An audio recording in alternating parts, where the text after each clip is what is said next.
இங்கே அமித்ஷா மாநில அரசுடைய சட்ட ஒழுங்கு விஷயத்தில் நேரடியாக கையில் எடுப்பதற்கான எந்த சாத்தியக்கூறும் இல்லை.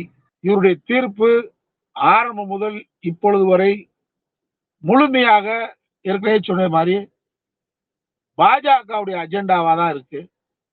இதுக்கு அமித்ஷாவை கொண்டு தமிழ்நாட்டில் சட்ட ஒழுங்கு சரியில்லை, நீதிமன்ற தீர்ப்புகளை அமுல்படுத்த மாட்டேன்றாங்க, சரியாக எனக்கு ஒத்துழைப்பு தரவில்லை மாவட்ட கலெக்டர், அதனால நான் நேரடியா உள்துறைக்கு உத்தரவிடுவேன்னு சொல்லலாம்னு நினைக்கிறாரு. ஒன்றும் அதிபர் முறை இல்லை, ஜனநாயக நாடு. ஜனநாயகத்தில் படிநிலைகள் இருக்கு, நீதியரசுக்குன்னு எல்லை வரம்பு இருக்கு, அதிகார எல்லை வரம்பு இருக்கு. இதெல்லாம் அதிகார வரம்பு எல்லை மீறிய செயல். சட்டத்துக்கு உட்பட்டு போராடிட்டு இருக்கிறோம்.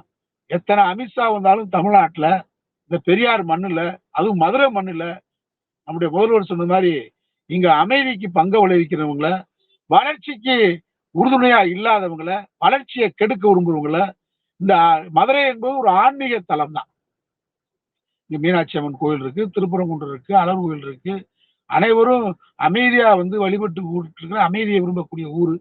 இந்த ஊர்ல ஆன்மீகத்தின் பெயரால் அரசியல் தலையிட வைத்து இங்கே கலவரம் பண்ணுவதற்கு அமித்ஷா என்ன, மோடி என்ன, கோல்வாக்கர் சாவாக்கரே எழுந்து வந்தாலும், அதுக்கு இந்த நீதியரசர் அவங்கெல்லாம் எழுப்பி கொண்டு வந்தாலும் மதுரை மண்ணில், தமிழ்நாட்டில், பெரியார் மண்ணில் எடுபடாது.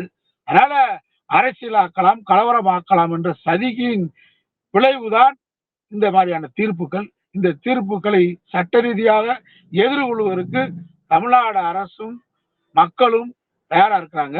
அதனால எத்தனை அமித்ஷா பூச்சாண்டி காட்டினாலும் அந்த பூச்சாண்டி எல்லாம் வடக்கு எடுக்குமே தவிர, பெரியார் மண்ணில், அதுவும் மதுரை மண்ணில் எத்தனை அமித்ஷாக்கள் வந்தாலும் இங்கே எடுபடாது என்பதை நான் தெரிவித்துக் கொள்கிறேன்.